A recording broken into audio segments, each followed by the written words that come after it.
Starseeds are the guardians of Terra who hold the knowledge of our ancestors. They are the inner earth beings that come to guide us with their wisdom. They are the enlightened beings from all over the galaxies that come to Terra like comets of light. They are the pioneers, the way-showers, and the architects of a new world. One built upon integrity, unity, and love. These are their stories. Join us as they share their journey of hope, as they break down paradigms and limiting beliefs, as they share their challenges and struggles to fit into the very society they are here to shift. The good, the bad, the everything. This is a journey of a starseed.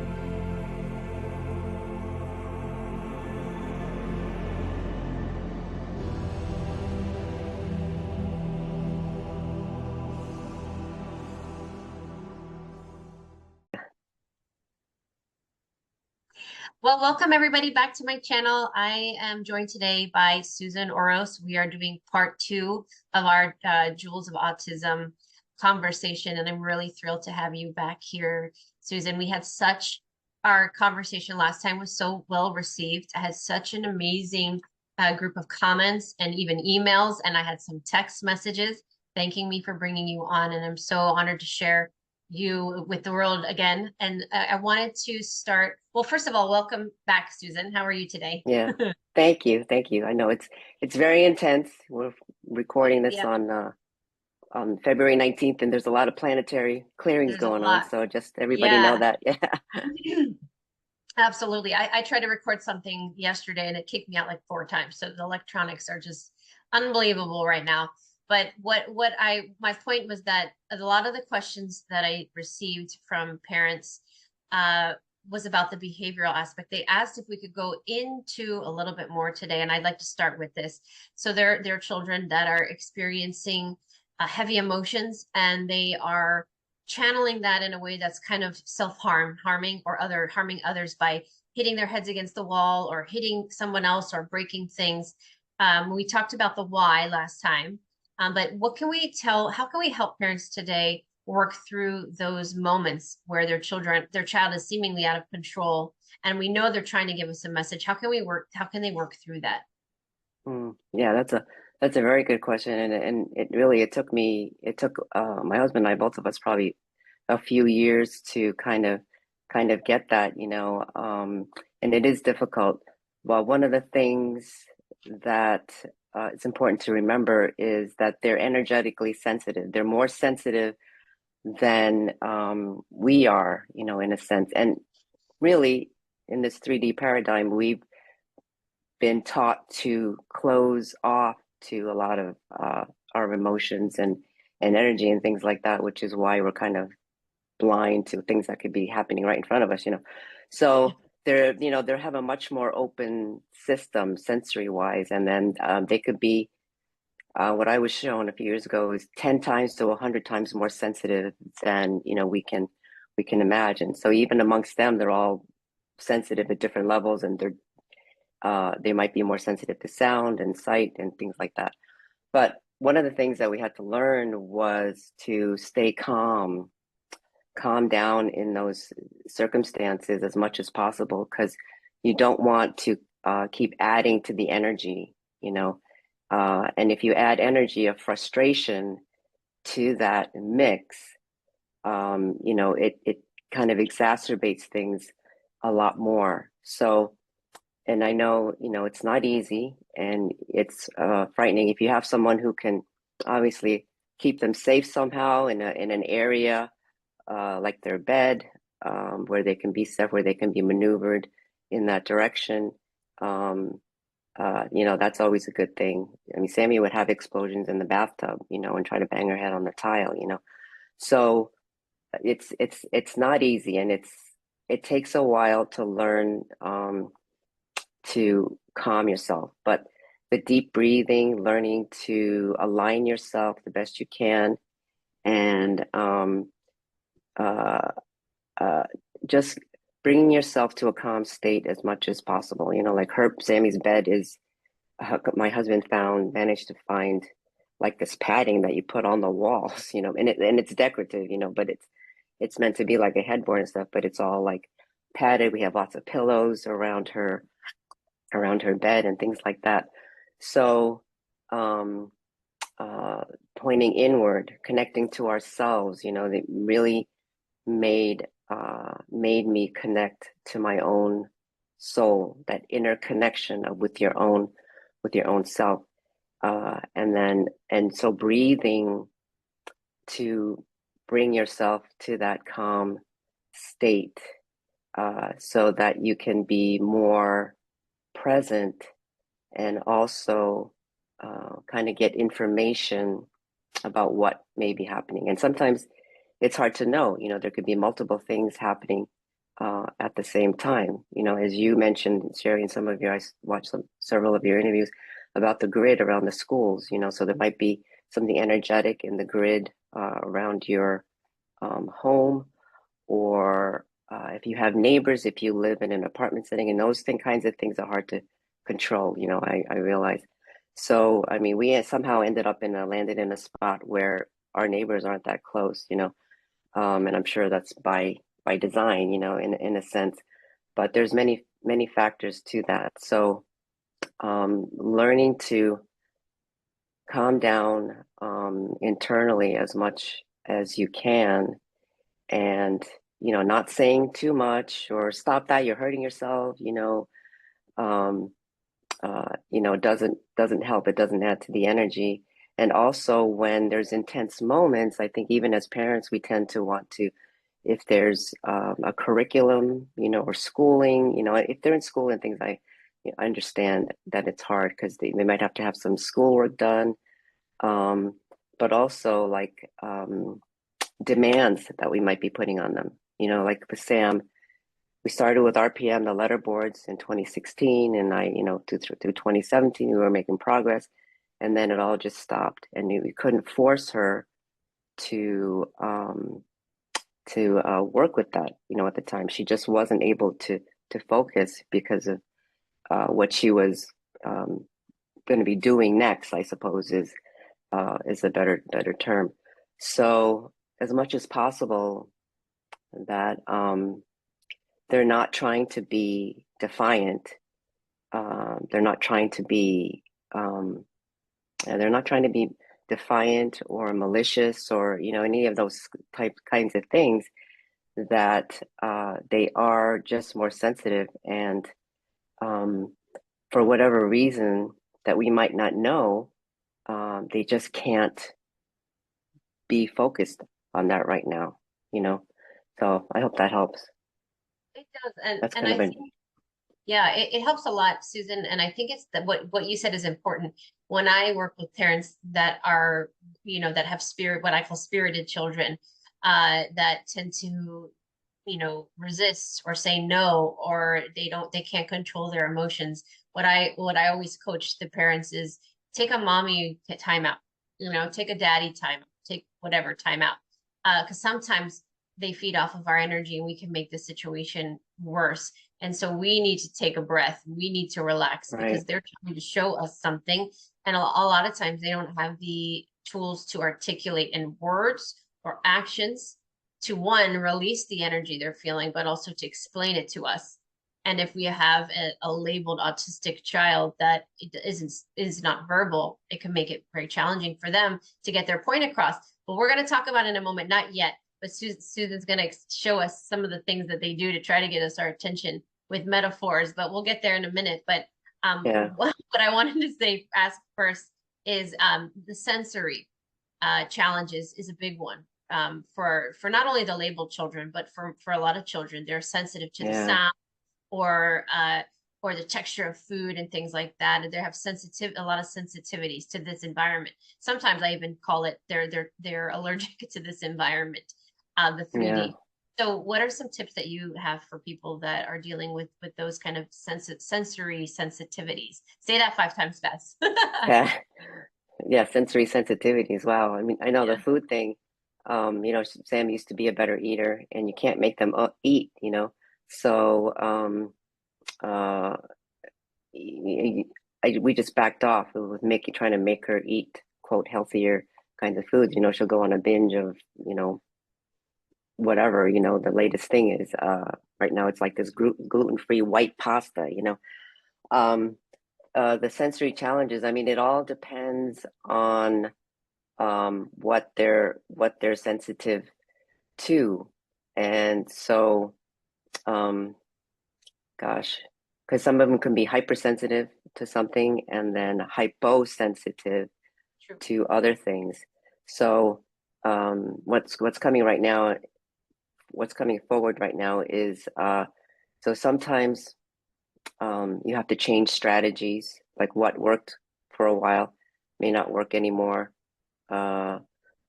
Or they can become hypersensitive or hyposensitive, to various things depending on how things are changing. So yeah, I mean it's a constant guessing game. It can be, but sometimes you need to like if there's something that's soothing them, like it could be like a certain show or something like that, or an iPad for a bit.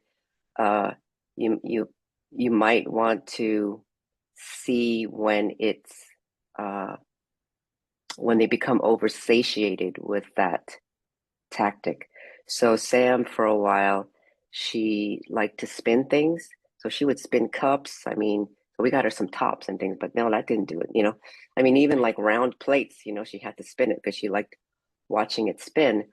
But we noticed that after about 20 minutes, 15 minutes, right in there, it no longer works and it can become overstimulating. It's a kind of a weird thing. So you have to kind of be mindful of when they're satiated with whatever strategy that you're using.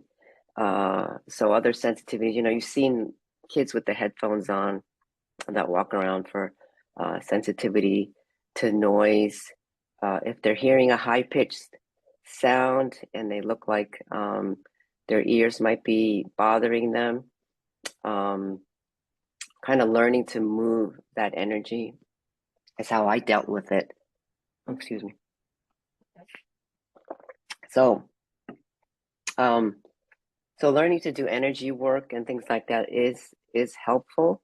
Um, but I do have to say you have to be careful about the energy work that you do on them because they're sensitive to energy. So like I've known people, doing Reiki on their kids and they had a seizure because it was like too much. They didn't know when to stop.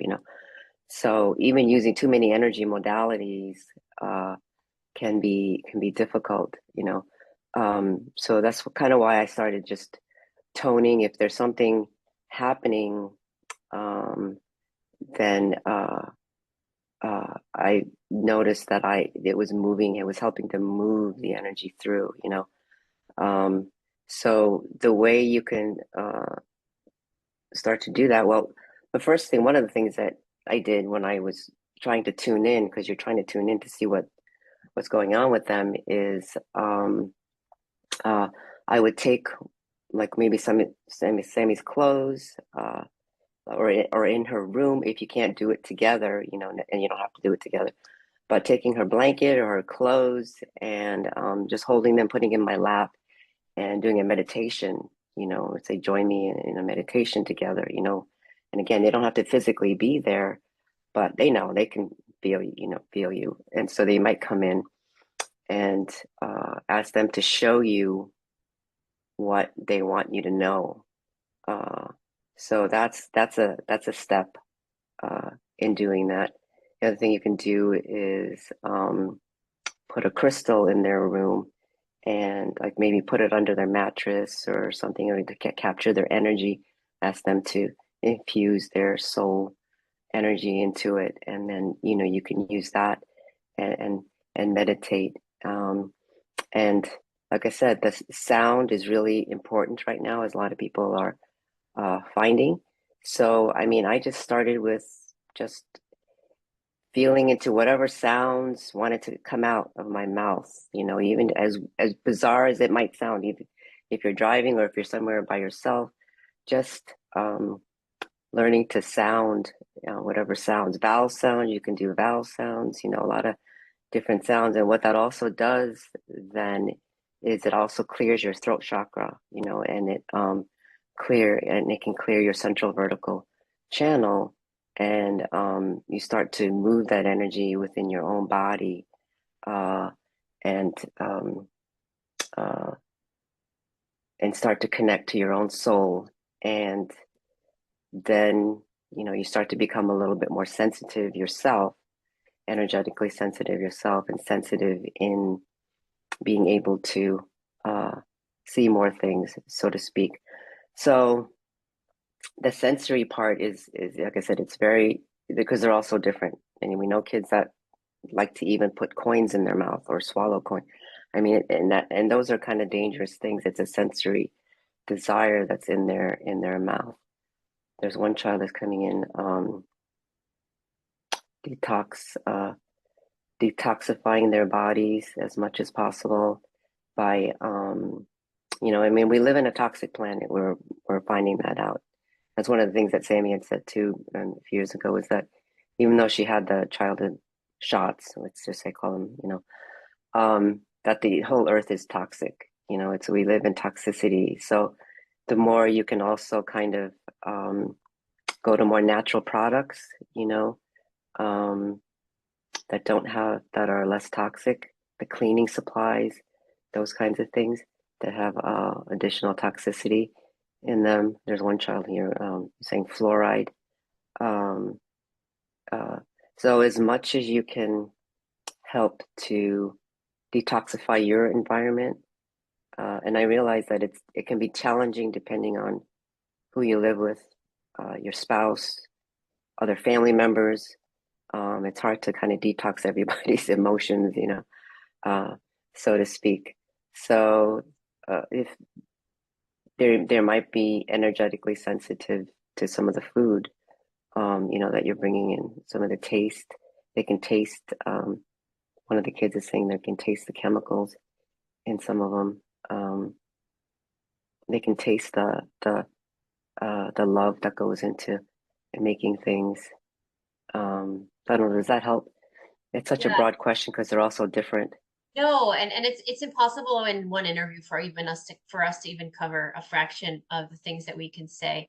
So we just try to pinpoint some of the highlights, which you did lovingly. And I laugh at the last thing you said, because my husband and I have this joke in my house that whenever, because everyone can tell when there's a home cooked meal, because you do put your love and energy into it.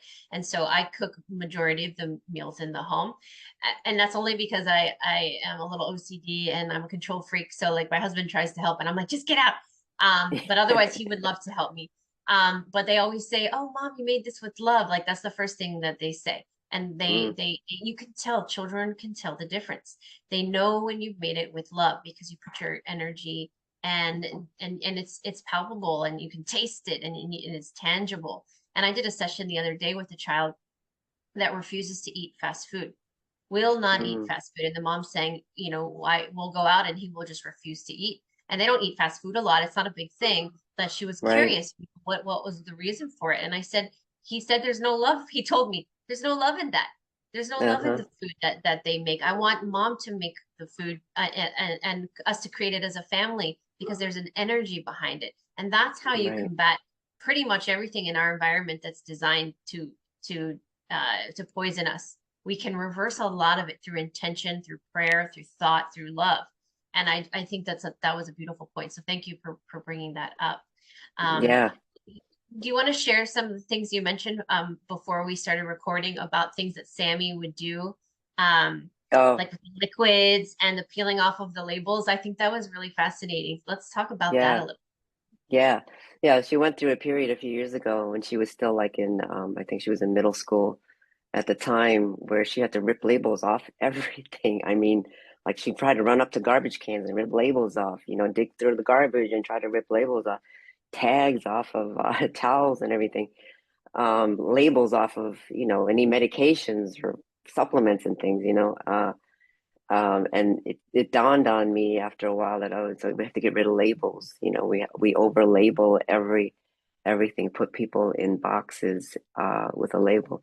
I mean, you know, we in some ways we're dependent on it because this is the way we communicate in a sense, and it has some value. But yeah, going forward, you know, more and more, you know, we need to get rid of these, get these labels.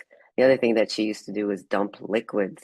I mean, I'm like shampoo bottles and, you know, liquid soaps, uh, all these things. And that's when planetary clearings were going on, or clearing of emotions, emotional body things going on. And so we even put like, all right, we'll use bar soap then in the bathrooms. Well, then she would try and flush that down the toilet, and you know, these big bars would get, I mean, we get jammed in the toilet. So they're like, oh, I can't do that. So right now, it got better, and now definitely the past couple of weeks, it's a bit on the rise again. More of the liquids, dumping liquids. Thank good it's not everywhere. I mean, we had to like put child locks and things because I mean, it was literally everything, milk, containers of milk, you know. So right now she's doing that again, more with like the soaps, the liquid soaps in the bathroom, you know, on the sinks and things. So not as bad as she used to, but there is a big clearing going on, clearing of the planet, clearing of more of our emotions, you know, all those things. As the planet is able to change, and she is able to do more clearing of her density, then now it affects us because we're physical matter of the earth. And so it makes it easier for us to clear ourselves as well, and not come back. You know, I think that was the thing that many of us and people who are been on this quote ascension path for you know, many years, is that oh, I thought I cleared that already, and it's like, why is it back? Oh, I thought I cleared that. Well, and if it's so long as the planet was denser, it was hard to kind of clear that permanently. But now that the planet is changing, it's getting easier to clear that. So they may have a message, or they're trying to communicate something through some of these behaviors. As annoying as it can be, you know, there's usually a reason behind it. There's some sort of message they're trying to relay. But again, they don't always have the tools, the vocabulary, the means to give you the message the way that we would expect to receive the message. And I think that's also by design. They're trying to encourage us to think outside of the box and tap into senses that we are not used to Yeah, using. You know, and I exactly. recently with another little boy. He was actually, he's not a little boy, he's a young man now, and he is still nonverbal.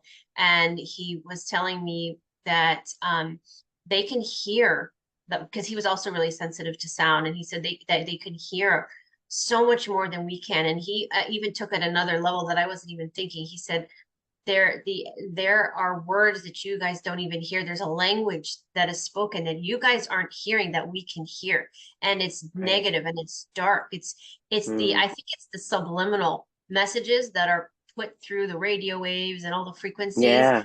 that are Yes. encouraging us to be in a low vibration, but they pick it up and they actually can interpret it. And he said it's quite scary and overwhelming, and so that's another issue as Right. well. Come into that Right. too. Right. Yeah. Well, you know, I've been looking at a little bit more at geoengineering, what's been going on. Have Alana Friedland's book. She's kind of she's been on this journey for a long time. So she has a book out called Geoengineering and Transhumanism. You know, and HARP. People might have heard of HARP, the space fence that they built, that they've built, and they've gotten very sophisticated with this, and through satellites and things. You know, and they've been studying brain waves for, especially with you know, our simian beings that are on the planet, you know, because we have similar kinds of uh structures and things, but or genetically. And so they've been studying this, and even people, unfortunately, studying brain waves of people and things, and they know which what kinds of brain waves and frequencies are low, and that there are certain areas with these, I don't know, towers and things where you hear about where the suicide rates are higher, Yeah. because Yeah. they're beaming these out. They're trying to stop this ascension, and they become more and more aggressive with these kinds of things. You want to comment on? Oh, No, yeah, no, I'm just agreeing with you. Yeah, that's so yeah, true. yeah. I mean, and I didn't realize how sophisticated it is, with these 5G uh, towers and the waves that they can send out, they Mhm. can really affect people's emotions. I know I felt it like a couple of months ago where it was like all of a sudden I felt like I was having all these negative thoughts, and I, when I looked at it, it was something that was being really beamed uh, to us. And so there's a lot of that. There's a lot of that that goes on, unfortunately. We just haven't realized. And yeah, they know the brainwave states that that we operate on. Uh, and oh yeah, and I remember I walked into a grocery store one day. It was a couple of years ago, and all of a sudden I felt like I was being directed to, buy this thing that I didn't want. I was like, what is this? So, they've been manipulating humanity for a very, very long time. So Sammy's coming in right now and saying, so part of the change that's, underway with the planet is our neurology is being rewired as well. And so there's a level of intensity for that, so that we're not, our brainwave states are going to change so that they can't affect us with their manipulative transhuman geoengineered devices. There's quite a lot of it. I was shocked. I was like, there's no way we're going to overcome this without divine intervention. And thank goodness, because I would just be like, forget it, because that's how far they've gone. I didn't know. Oh, Yeah, and that's part of the reason why Sammy and many in the autistic collective choose not to fully come in and integrate, so that they're not attached to that energy. They don't feel it. They sense it. They know it's there. Don't get me wrong. right.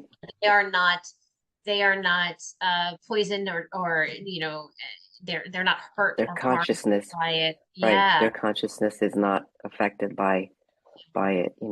Oh, and that was one thing that was interesting. I know you've talked about different groups or what they do here, but I had a session with this woman who has Asperger's, and an adult woman, and I learned that the Asperger's people, it's kind of similar to autism, but they recognize it kind of different. But they had laid a energetic, almost like a horizontal energetic grid, so that these higher vibrational autistics could come in and have something to anchor to without anchoring um to the planet. I was like, wow. So they're like the horizontal, and these autists are like the vertical. I don't know exactly what that means, but I was like, well, that's interesting. Well, So I think they complement each other, because when you break down in energetically what the characteristics are, the different characteristics of the different groups, autists, and the Asperger's and ADHD, uh, they all have qualities about them and yeah. characteristics. And if you think about it, it's yin and yang. They're very opposite, but they're also complementary. Mm, And I think that that's mm-hmm. by design. So that explains exactly what you're saying, and is the same thing. They complement each other, and they can anchor each other in different ways, and they can support each other. And I work with a lot of I hate using these labels, but the Asperger label. And they're so intelligent. They're such Yeah. analytical thinkers. And I guarantee you, if I took all three of my children to the doctor, they would come out with some sort of a label. But I don't believe in the labels. But if there was such a thing, I know one of my children is borderline Asperger's, and I understand him though. I understand Mm-hmm. his thought process. They're very analytical. They don't like attention on themselves. They're very wise, and they're very calculated in their moves. They're very introverted. They don't like a lot of attention. They don't like a lot of, uh, they process things differently. When my Right. son was 2 years old, I remember one year We sang happy birthday to him, Susan. It was probably Hmm. 20 people in our house. I got him this little lion themed birthday cake. It was so cute. And he put him up there on the table, and we were like, okay, we all sang happy birthday. As soon as we all started, this kid broke down screaming and crying, telling everybody to stop, Oh, stop, stop. He lost it. And when I pulled him aside, he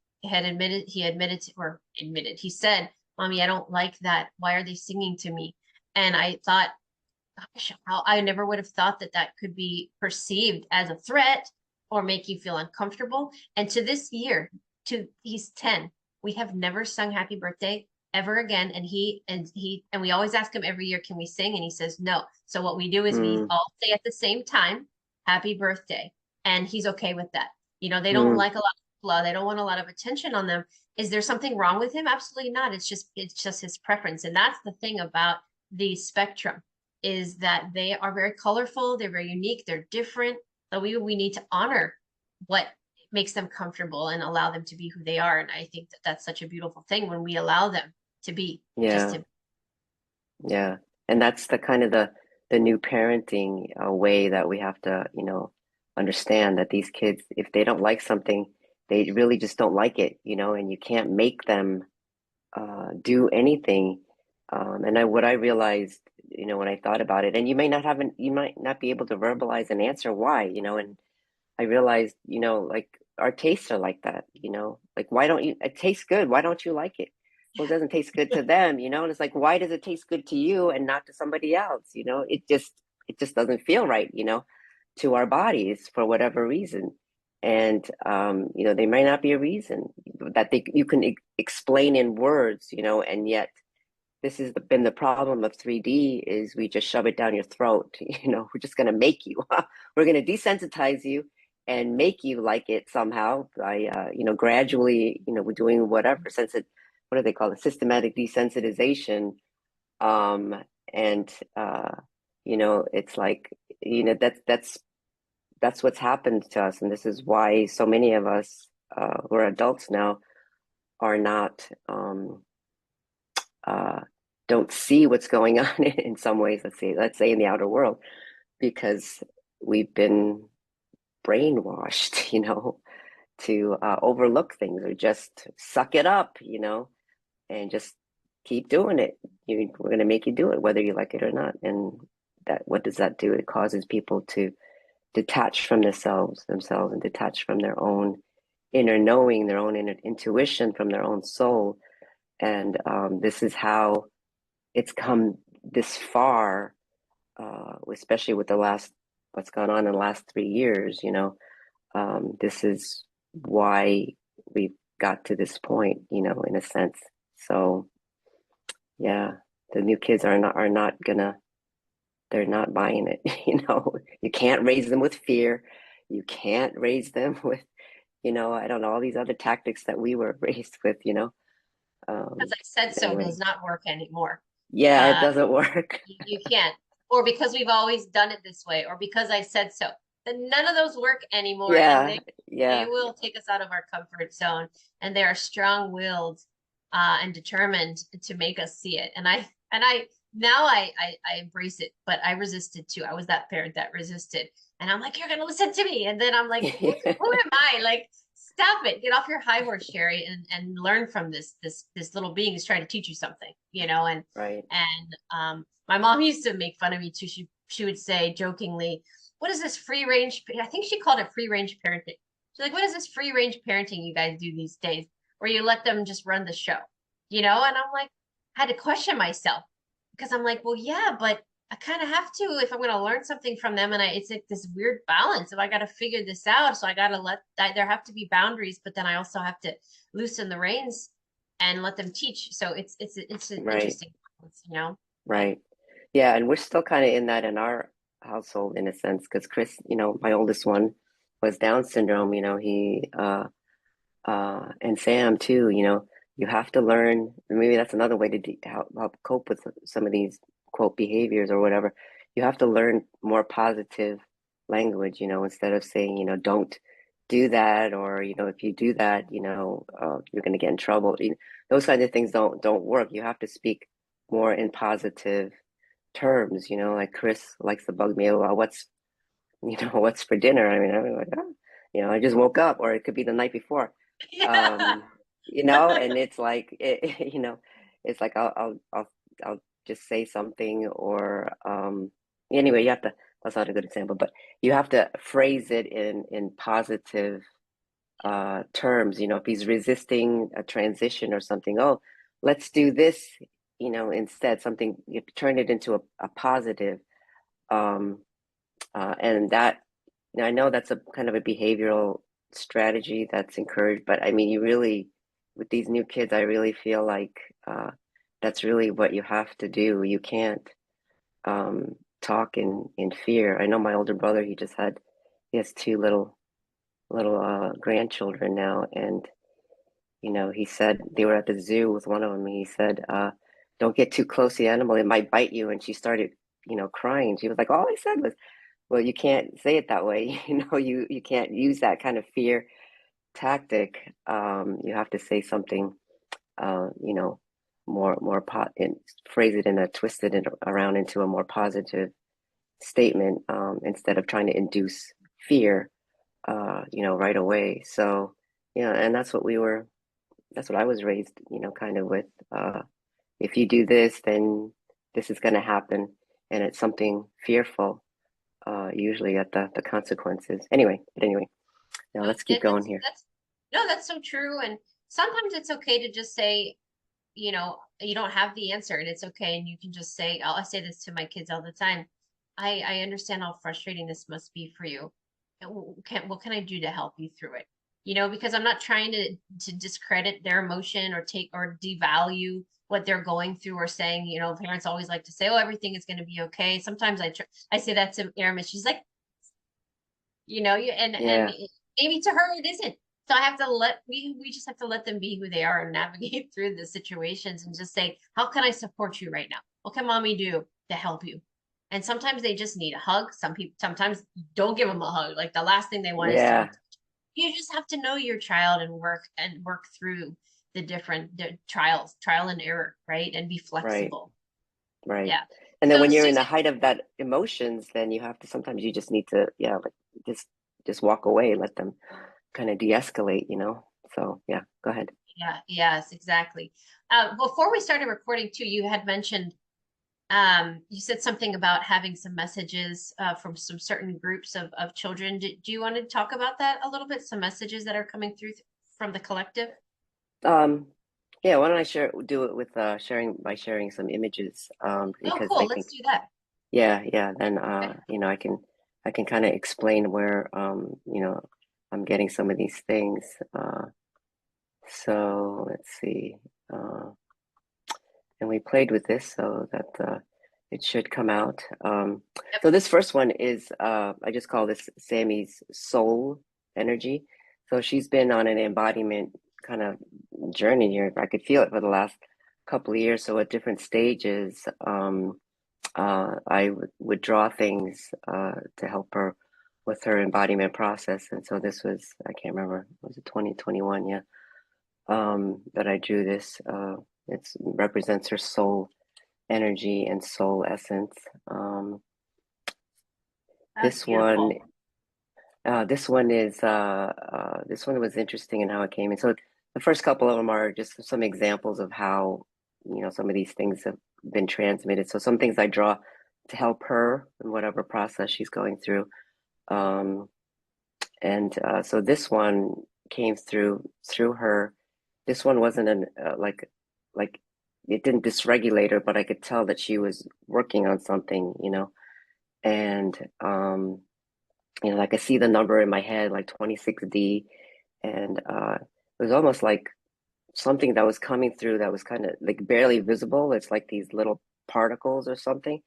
And anyway, so I when it landed, then somewhere in there, I think my consciousness and her consciousness kind of joined, and my consciousness kind of turned it into like this flower kind of pattern. But it's for emotional healing. This is one of my favorite ones. Uh, Cool. uh, I love that. yeah, but so that's how things come in sometimes, and it's not always aggressive. like I said, and she's present. She doesn't have to always leave her body. Oh, that's the other thing. As she's doing this embodiment, she doesn't, it looks like she doesn't have to leave her body anymore. The way the cosmos has opened up, and we have so many portals of access points, as you know, from other conversations that you've had. So she doesn't have to quite leave her body, things like that anymore. So I'm looking forward to that, how that goes.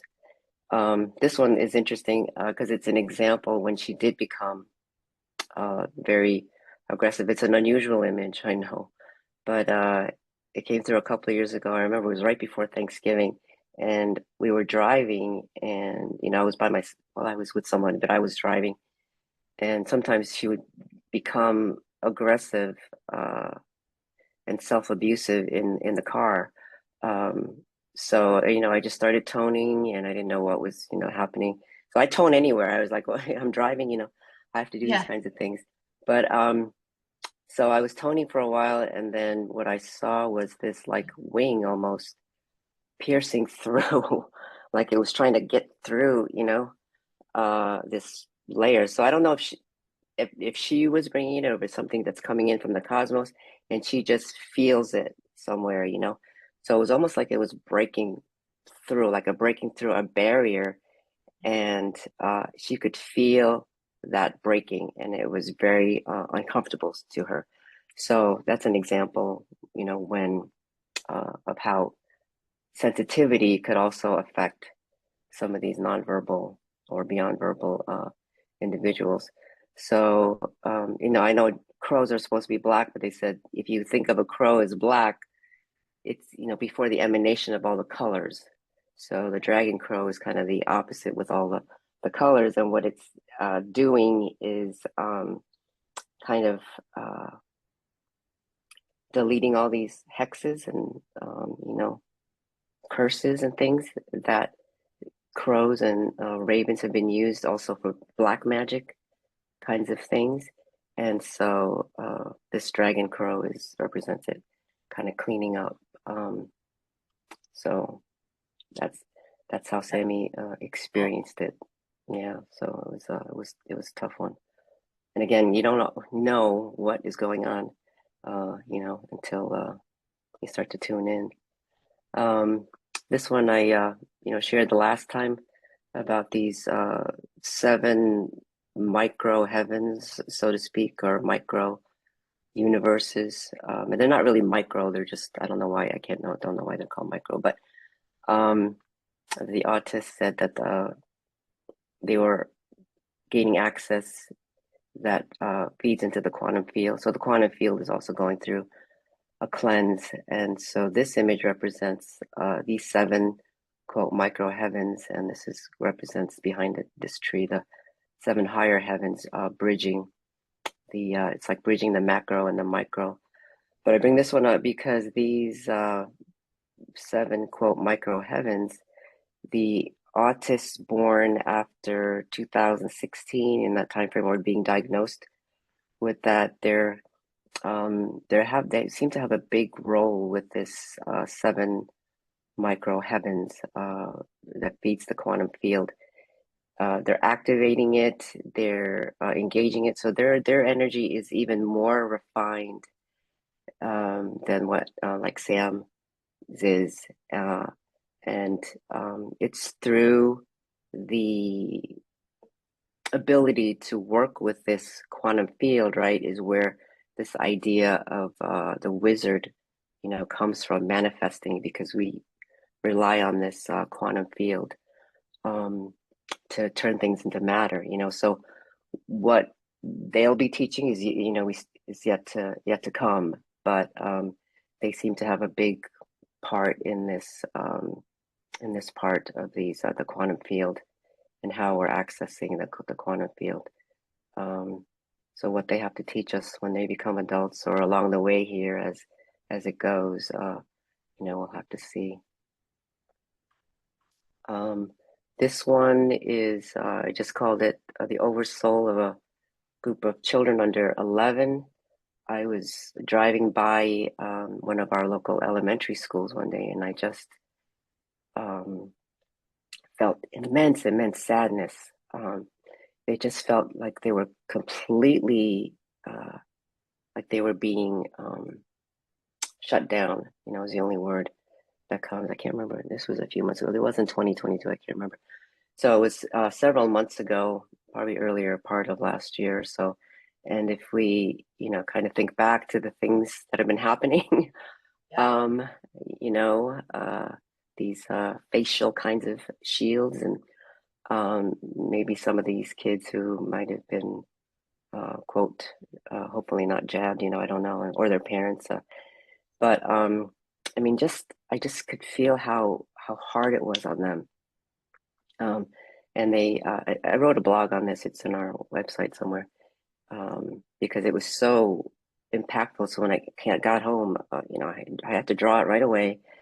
They told me they wanted to message out, but um, they were describing how hard it was for them, and the anxiety that they were feeling. And so many of kids, how many of them are being taken to psychiatrists, because of the level of anxiety that they were experiencing. They're just the fear that went out these last, you know, 2 years, 3 years. I mean, it's just really appalling. But they feel that uh, that fear, and kind of like it was suppressing their spirit, suppressing their who they were, who they wanted to be, are here to be. Um, so anyway, it was still emotional. It was so palpable to me that I really felt for them. This is a beautiful illustration of everything you just said too. There's so much. I think your art has a frequency attuned to it, and those that see this image can be activated or triggered in a powerful way.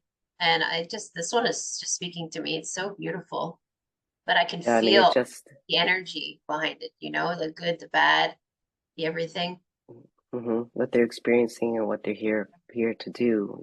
So I drew it so that, yeah, more people who look at it can help support this soul group. They're like an oversoul group, and they have a mission here. When they become adults. So yeah, it was very, very sad to me, but yeah, also very beautiful. Oh, this one's interesting. So this is a crystal kind of star icosahedron representing the human collective oversoul. Like, we're really one soul in a sense, of humanity, and uh, we're all a part of this one uh, collective oversoul of the human template, so to speak. And so this is saying that the new human template, for the like God has set an intention, for a phase on the earth here. And so it was planted into the 8D earth. And I look at it, and it's 3/1/2020 when I guess I drew it. Oops, I'll go back to the other one. Yeah, and so this is the Tesseract, which is a hypercube, and we're in.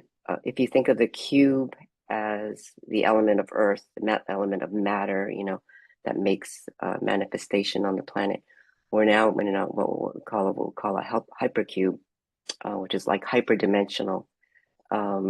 So we're in that phase now. That's I started activating in 2022, and the new babies that were born, uh, particularly in 2020, from like March on, were activating. They're coming in. I was shown that they're activating this human template oversoul, so to speak. And this is images from one of my grandnieces. She was like 15 months old, and before I went to bed one night, she came into my mind. I could feel her right in my pineal, and she showed me this beautiful flower. So the next morning I got up, and I drew this flower. But she's like, what, just, I guess she'll be 3 later this year, but she's so 2.5 years old. But I only had the opportunity to meet her once so far. But I mean, just amazing how sensitive she is. Just loves plants and birds. She could see a bird flying over her head before she even looked up. She knew, I mean, just so in tune with nature. So they're coming in. They're coming in differently. They're coming in through Sirius C, I was shown. So they're not taking on the karmic overloads of humanity, which really has been placed on us by these, uh, let's say, low consciousness uh, entities that dump their karma on humanity. So they're not coming in with this karma; it's not being imprinted into their bodies. So anyway, they're activating the human oversoul as they are coming in. So, and what they have to do and teach us, in 20 years when they're adults, we just have to see. So, but they're already activating this, so that's their presence here is important. This is a new one, a recent that came in from a friend, a friend, her daughter who's I think 7 or 8 years old. She like bilocated to our house one day, and Wow. I was like, could feel her walking around in our house. I was like, "What are you doing?" And so No. communicated. She communicated with Sam. Showed me a picture. Like Sammy needs this, and so she showed me this beautiful uh, flower and like very earthy planty. And so she told me to print it and put it under Sammy's bed. So that's what I did. So that's not one of these images. And then shortly after, like she showed me that these new kids, this particular group, um, in the 22nd dimension, they had built this Sunstar Network, and it was radiating out. So, there's other kids, obviously, of this particular soul group. And then she told me now you have to, the group then told me like you have to draw it more like into a flower. And so they kind of, picked the colors and drew it into a flower to make it more useful, kind of, for the human here. And it was affecting our solar system. And then they had me draw it over our sun. So this represents this flower or with our 4D sun. So it's literally like radiating through, you know, uh, through our sun and coming to us. And what these kids have to teach us as we go here, we still have yet to see. And it made me wonder, Sherri. I don't know if you don't mind me saying, but I was wondering if like Aramis might be part of this uh, soul group. So Yeah, who knows? I mean, I know she's part of the Artemis group, but it's more of a light group that are the future leaders, and they're quite a presence, let's just yeah, say. yeah, And they can be yeah. really combative and very high spirited, and they are game changers. And they keep me on my toes for sure. But Mm-hmm, yeah, perhaps mm-hmm. they work together. Absolutely. Yeah, yeah. But I mean, it can belong to many different kinds of, Yeah, exactly. They groups collaborate just like depending. we do. Yeah, Hmm. yeah, yeah. Yep. Depending on dimensionally where you are, where you're operating from. But yeah, so that was just a little bit of what I received lately with the with some of the kids that are on the planet. And so kind of what you're doing, is so important because you're um these kids are more sensitive. They're wired differently. They're more naturally telepathic. Um, Energetic communication, is very easy for them, and uh, they communicate with nature at various levels and the animals and things like that. So these new kids are really really significant. So yeah, that's what I had to share about the kids, I think. Yeah. And Well, thank you. These are yeah, magnificent. and I so feel next, like you just could put these on here and people could just stare at them. Like the longer that you look at some of these pieces, the more you see, and then your imagination takes you someplace else, and it could be a catalyst of transformation. mm, Just one of these, they're so beautiful. Thank you. Thank you. I appreciate that. Yeah. And I mean, I hope to get these out someday, in different kinds of formats. It's just so much that's come in one after another. Um, so if you have time, well, it's been an hour. I don't know if, I can run through a few other images that I Oh selected yeah, over the keep going. last, Sure. yeah, couple of years, just to kind of give people indication of what that, we have been getting a lot of transmissions for a while. So this is the Earth Dragon Chakra, which just means that it's an access in the Earth to these other fields and realms. And that's why, the Earth is going through is able to go through so many changes now.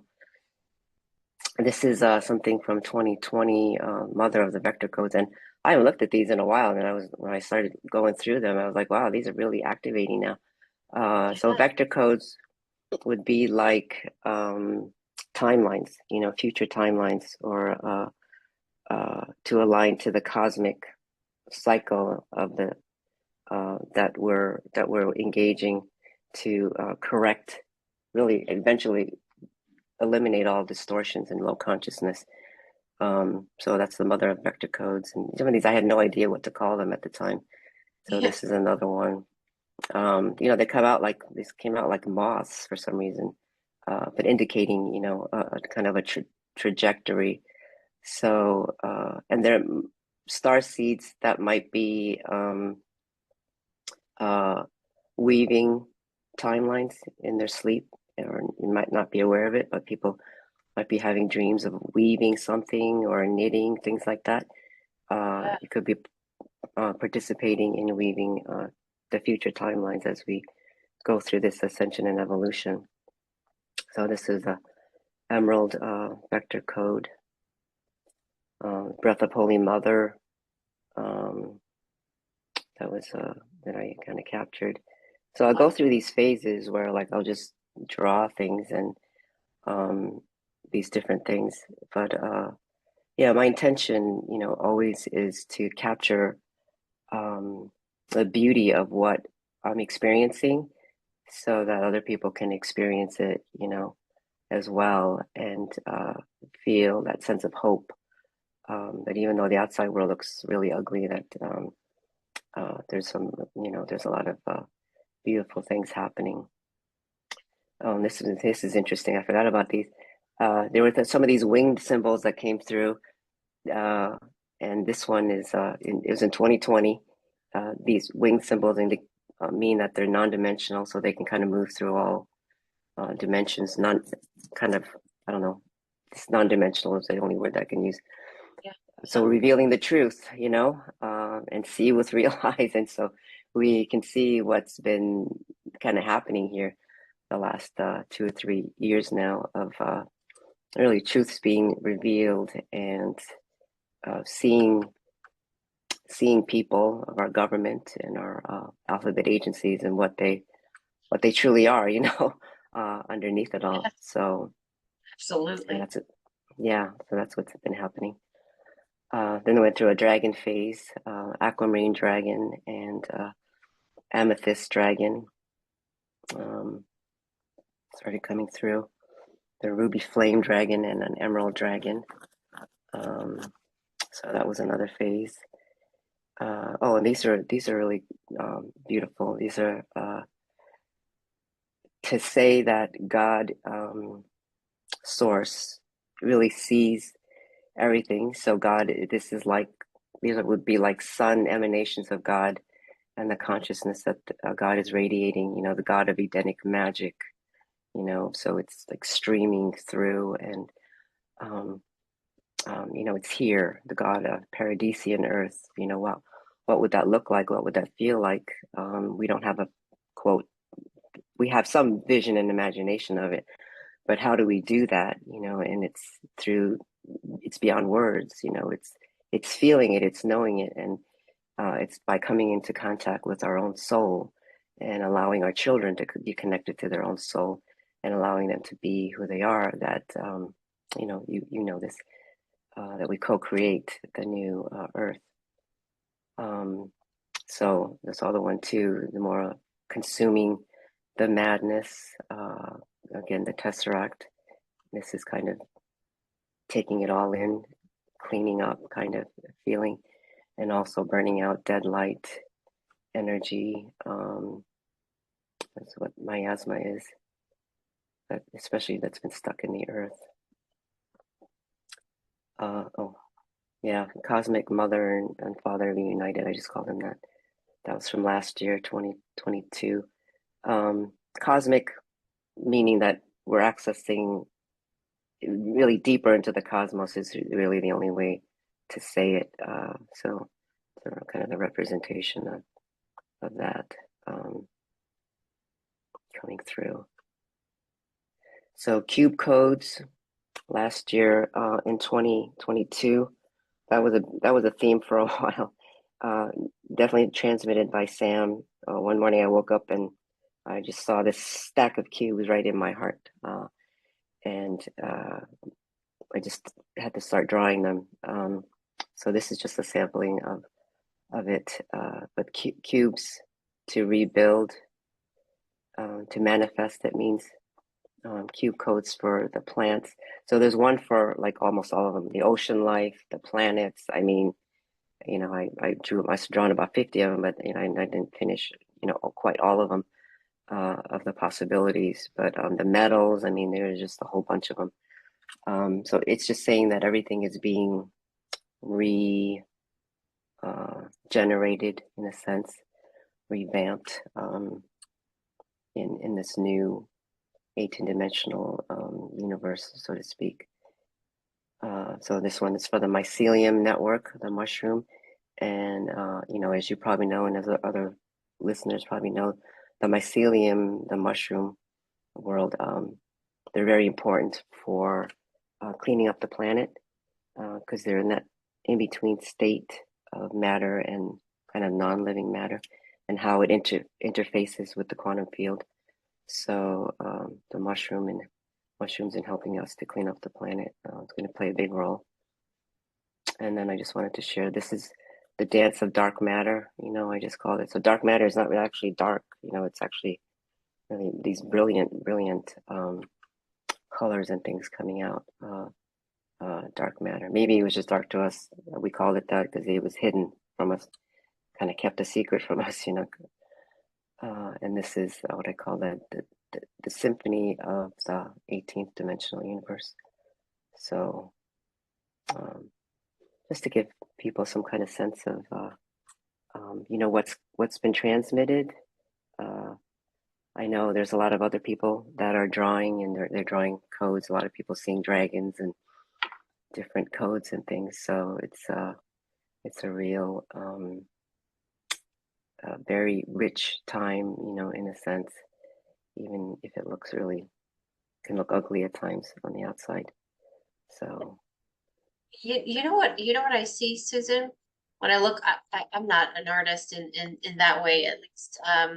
But what I see when I look at your pieces and other beautiful artists out there and their designs, I see this energy and this frequency to it that is so palpable and it's so apparent, especially when you have this emotional reaction or response to it.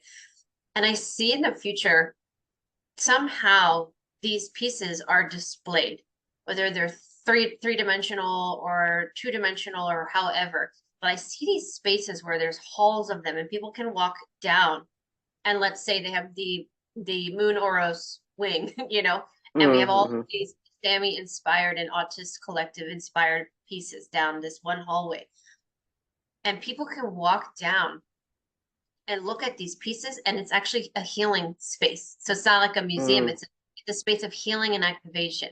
And then down in an adjacent hall could be this other artist depiction of whatever it may be.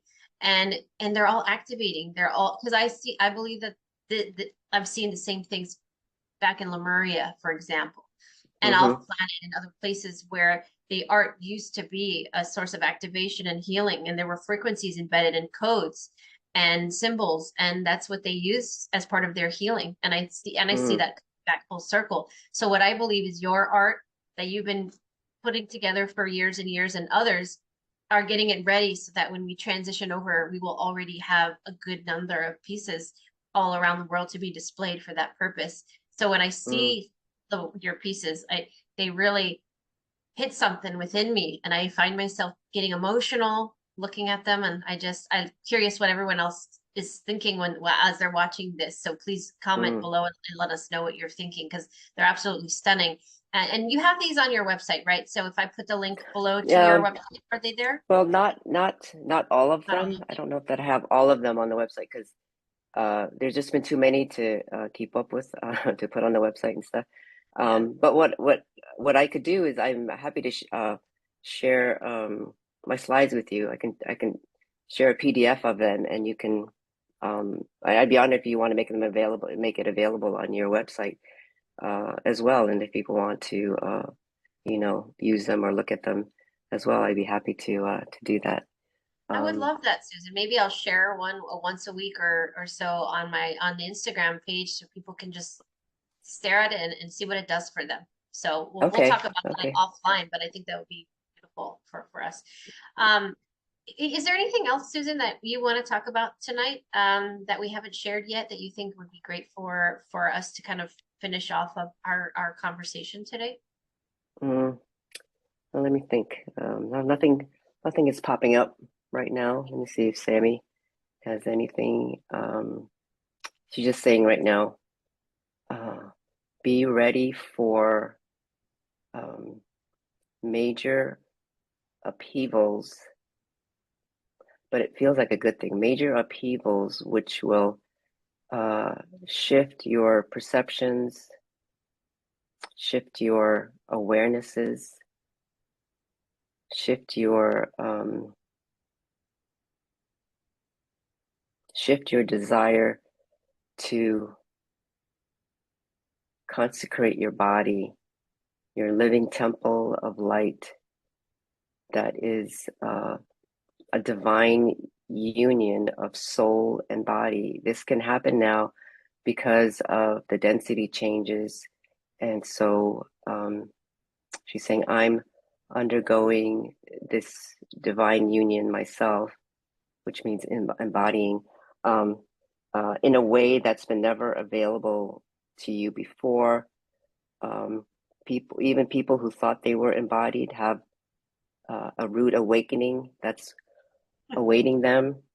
Um, when you, and I feel it right in the sacral, when you are connected, so connected to your soul and spirit, down into that sacral, that sacred center that you call the sacral chakra, you'll know what it means to be loved. You'll understand how beautiful you truly are. And then it's in this inner state of knowing your beauty and why you were created that you will begin to manifest, co-create and manifest a new earth. There are no mistakes. You did not make any mistakes. There were only lessons. You did the best you could. She's speaking to the parents, it sounds like. You did the best you could with what you knew at the time. And so it's important to forgive yourself because you came in for this time and you brought your child in for this time. And we stand ready with you. We are changing to, wow, really got me. Okay. Thank you, Sammy. I felt myself start to tear up there. That was really Yeah. powerful. I felt that was to me too. I felt she's speaking to me too, about all the Yeah. times we kick ourselves for what we could have done or should have done better for our children, and the mistakes that we made, and we put ourselves down. And thank you, Sammy, for reminding us that we are human too, and we're doing the best that we can. And they feel that, and they sense that we try our best, and that's all that we can do. Yeah. Yeah. So thank you for this opportunity. I really appreciated talking to you, and I love watching your other videos and watching them, and it gives me hope. You're bringing together a lot of different people and their experiences, and it's giving me a sense of even where we are on the planet as people are waking up and things. So it's really fantastic what you're doing. So much honor to you. Thank you so much. Thank you to you and to Sammy. And and perhaps we'll do a part 3 at some point in the future where you can show us more artwork that comes through and more Oh, I'd messages love from it. this collective. Yeah. Yeah. Yeah. And she's embodying, so I can kind of talk about someday, a little bit more about her embodiment and what that has looked like. Yeah, it's been quite a beautiful, bumpy, and really do some beautiful, beautiful awarenesses that have come from that as well. So yeah, keep in touch. Absolutely. Absolutely. We will definitely keep in touch. Well, thank you to everybody for watching this evening or whatever time zone you're in. We appreciate your presence and I hope this message finds you all well. Until next time, bye everybody.